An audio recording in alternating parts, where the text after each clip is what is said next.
आपने मुझे अपनी भावनाएं प्रकट करने के लिए जो अवसर दिया, इसके लिए मैं आपका बहुत बहुत आभारी हूं।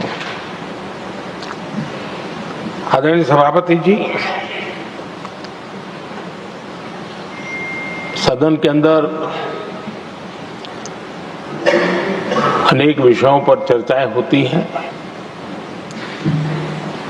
हर किसी का बहुत ही महत्वपूर्ण योगदान होता है। कुछ खट्टे मीठे अनुभव भी रहते हैं, लेकिन आज जब ऐसा अवसर आता है तो स्वाभाविक रूप से दलगत भावना से ऊपर उठ करके हम सबके भीतर एक समान भाव प्रकट होता है। यार, ये हमारे साथी अब किसी और विशेष काम के लिए आगे बढ़ रहे हैं। यहां से जो साथी विदाई ले रहे हैं, कुछ फिर से आने के लिए विदाई ले रहे हैं और कुछ विदाई के बाद यहाँ का अनुभव लेकर के समाज जीवन में कुछ न कुछ विशेष योगदान के लिए जा रहे हैं। जो जा रहे हैं लेकिन आने वाले नहीं हैं, उनको भी मैं कहना चाहूंगा कि राजनीति में कोई फुल स्टॉप नहीं होता है। भविष्य आपका भी इंतजार कर रहा है और आपका अनुभव, आपका योगदान राष्ट्र जीवन में हमेशा हमेशा बना रहेगा। आदरणीय सभापति जी, इस सदन में जो भी सदस्य माननीय हमारे विदाई ले रहे हैं, कुछ सदस्य ऐसे हैं जिनको शायद उस समय जाने का समय कार्यकाल आएगा जब सदन नहीं चलता होगा। कुछ हैं जिनको ऑलरेडी सदन के दरमियान ही विदाई मिल रही है। लेकिन ये जाने वाले सभी माननीय सांसदों का बहुत ही उत्तम योगदान है, इसलिए लेकिन मैं जरूर कहूंगा, आदरणीय देवगौड़ा जी, आदरणीय खड़गे जी, आदरणीय शरद पवार जी, ये ऐसे वरिष्ठ लोग हैं जिनके जीवन का आधे से अधिक उम्र संसदीय कार्य प्रणाली में गई है और इतने लंबे अनुभव के बाद भी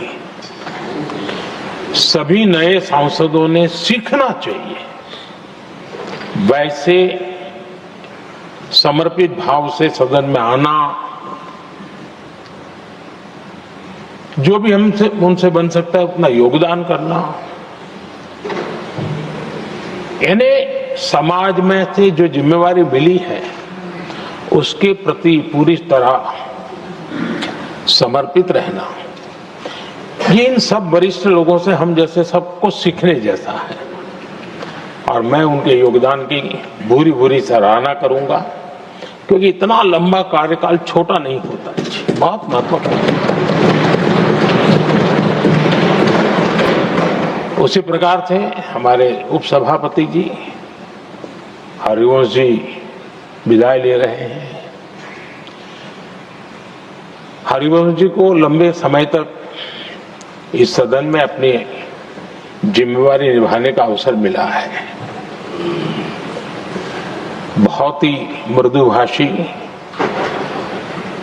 सदन को चलाने में सबका विश्वास जीतने का निरंतर जिन्होंने प्रयास किया, और मैंने देखा है कि संकट के समय ज्यादातर उपसभापति के ही जिम्मे आ जाता है कि भाई आप संभाल लेना जरा,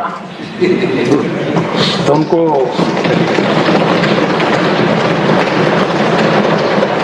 एक लंबा एक्सपीरियंस होता है, सबको जान भी लेते हैं, भली बात ही जान लेते हैं,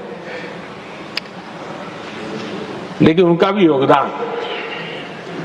और जब भी, और मैंने देखा कि जब सदन का समय नहीं होता है तो देश के कोने में कहीं न कहीं वो यूथ के साथ मिलना जुलना, देश की परिस्थितियों के संबंध में उनको अवगत कराना,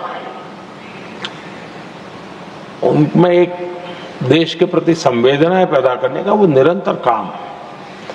वे कलम के धनी तो है ही हैं, लेकिन कर्म कठोर के नाते भी मैं कहूंगा कि उन्होंने भारत के हर कोने में जाकर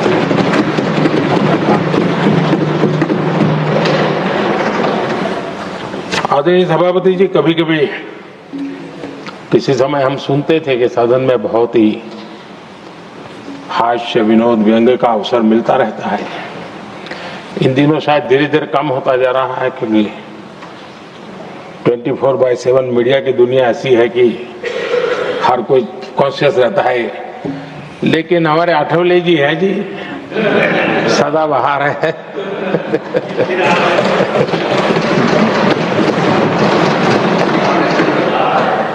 आठवले जी जा रहे हैं, लेकिन यहाँ पर किसी को खोट महसूस नहीं होगी। वो व्यंग विनोद भरपूर परोसते रहेंगे, जब ये पूरा भरोसा है। आदरणीय सभापति जी, सदन में से हर 2 साल के अंतराल के बाद एक बड़ा समूह हमारे बीच से जाता है, लेकिन ये ऐसी व्यवस्था है कि जो नया समूह आता है उनको बाकी जो लंबे समय से 4 साल से बैठे हुए साथी हैं, अनुभव है, नए लोगों को तुरंत उनसे कुछ न कुछ सीखने का अवसर मिलता है। और इसलिए एक प्रकार से यहाँ की जो विरासत है वो कंटिन्यू प्रोसेस हमेशा रहती है। ये बहुत बड़ा लाभ होता है। मुझे पक्का विश्वास है कि जिनको इस बार जाना नहीं है वो भी जो नए माननीय सांसद आएंगे उनको उनके अनुभव का लाभ मिलेगा और उनका योगदान भी सदन को और समृद्ध करेगा, ऐसा मेरा पूरा विश्वास है। आदरणीय सभापति जी, हम लोग जानते हैं कि जीवन में या सार्वजनिक जीवन में जब भी कोई महत्वपूर्ण निर्णय करना होता है तो परिवार के लोग बैठ करके मन बना लेते हैं कि ऐसा करना है, लेकिन फिर भी कहते हैं यार ऐसा करो, उनसे जरा पूछ लीजिए, एक सेकंड ओपिनियन ले लीजिए किसी वरिष्ठ से। और घर में वरिष्ठ नहीं कहेंगे, मोहल्ले में देखो भाई वो काफी अनुभवी है, जरा उनसे पूछ लो एक बार उनका मन क्या करता है। अगर कोई बीमार है तो भी कहते हैं यार ऐसा करो भाई, एक और डॉक्टर से जरा ओपिनियन ले लो। सेकंड ओपिनियन का बहुत महत्व होता है। मैं समझता हूँ हमारी संसदीय प्रणाली में इस सेकंड ओपिनियन की बहुत बड़ी ताकत रही है। एक सदन में कुछ निर्णय होता है, दूसरे सदन में फिर आता है सेकंड ओपिनियन के लिए। अगर इस सदन में होता है तो उस सदन में जाता है सेकंड ओपिनियन के लिए। और ये सेकंड ओपिनियन उस सारी बहस को, उस सारे निर्णय प्रक्रिया को एक बहुत बड़ा नया आयाम दे देती है। और वो मैं समझता हूं कि हमारी निर्णय प्रक्रिया को समृद्ध करती है। तो इसलिए सदन में जो माननीय सांसद बैठते हैं उनके लिए एक खुलापन रहता है कि भाई चलो इस सदन में नहीं तो उस सदन में एक अच्छा ओपिनियन नया आएगा, उस सदन में नहीं तो इस सदन में एक नया ओपिनियन आएगा। तो ये सेकंड ओपिनियन ये हमारे लोकतंत्र में एक बहुत बड़ा कंट्रीब्यूशन है, जो जिस विरासत को हमें संभालना हमारे जो माननीय सांसद विदाई ले रहे हैं उनका तो योगदान रहा ही है। और इसके लिए भी मैं उनका साधुवाद करता हूं। आदरणीय सभापति जी, जो हमारे माननीय सांसद विदाई ले रहे हैं, बहुत आने वाले दिनों में तो शायद ये अवसर रहने वाला ही नहीं है, लेकिन ये माननीय सांसद ऐसे हैं कि जिनको पुराने संसद के भवन में भी बैठने का मौका मिला और नए संसद भवन